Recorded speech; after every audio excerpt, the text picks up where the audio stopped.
ও আমার মা বোনেরা মনোযোগ দিয়ে শুনুন কথাটা। মা ফাতেমা তুজ-জোহরা সাইয়্যিদাতুন নিসা, একটু জীবনী শুনে যান আপনারা। ও মা খালারা শুনে যান রাতের বেলায় আমি কি বলছি। জুবাইদা বেগম সাহেবা, ও আমার মা বোনেরা, আজ আছি কাল নাও থাকতে পারি আমরা, কিন্তু কথাগুলা মা বোনেরা মনোযোগ দিয়ে শুনবেন।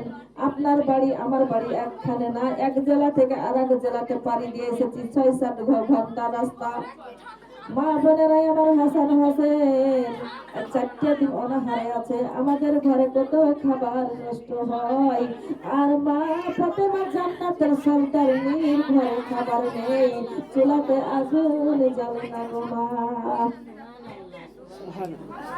আমার দয়ার নবী মায়ার নবী এই কথাটা শুনতে পেয়েছেন গো জননীরা আমার, শুনতে পেয়েছেন। কার মুখে শুনেছেন? কোন সাহাবীর মুখে? আপনারা মনোযোগ যদি না দেন তাহলে আপনাদের মুস্কান আছে, কথাটা ভালো করে শুনেন। এবার তখন আমার নবী ছোট্ট ছোট্ট ধাপে ধাপে চলে আসলেন, বলে মা, ও মা জননী, তোমার ঘরে বলে কতদিন খাবার নেই। মা ফাতেমা তুমি কোথায় আছো মা?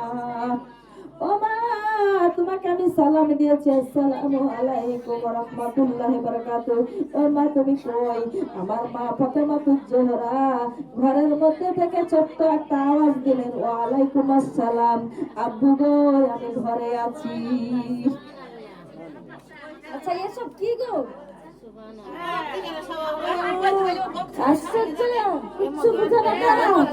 ওই ওরা করবে আর তোমারা খুব কামাই করাবে, তুমি ছোট মধ্যে বললে এটা চাই ও আমার মা বোনেরা, ফাতেমা তুজ-জোহরা এবার তখন বলছে, আব্বু গো আব্বু, সালামের জবাব আমি দিয়েছি গো আব্বু। তখন বলছে, মা রোজ তুমি সালামের জবাব দাও না, খালি আমার সামনে আসো মা, আমি কপালে চুমা দিয়ে যাই মা, তোমাকে আমি দেখতে এসেছি, তুমি কেন আমাকে দেখা করো না?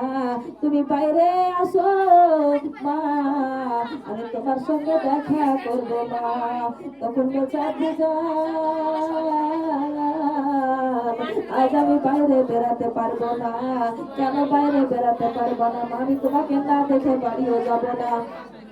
আমার নবী যখন এটা বলছে তখন বলছে, আব্বু গো আজ আমি তোমার সঙ্গে দেখা করতে পারবো না। ও আল্লাহর হাবিব, আমি দেখা করতে পারবো না। আমি এমন একটা ছোট্ট কাপড় আমি পরিধান করে আছি, আমার একটা একটা ছোট্ট কাপড়, ছেঁড়া কাপড় আমি পরে আছি। আমার মাথা ঢাকলে আমার পা ঢাকা হয় না, আর পা ঢাকলে আমার মাথা ঢাকা হয় না।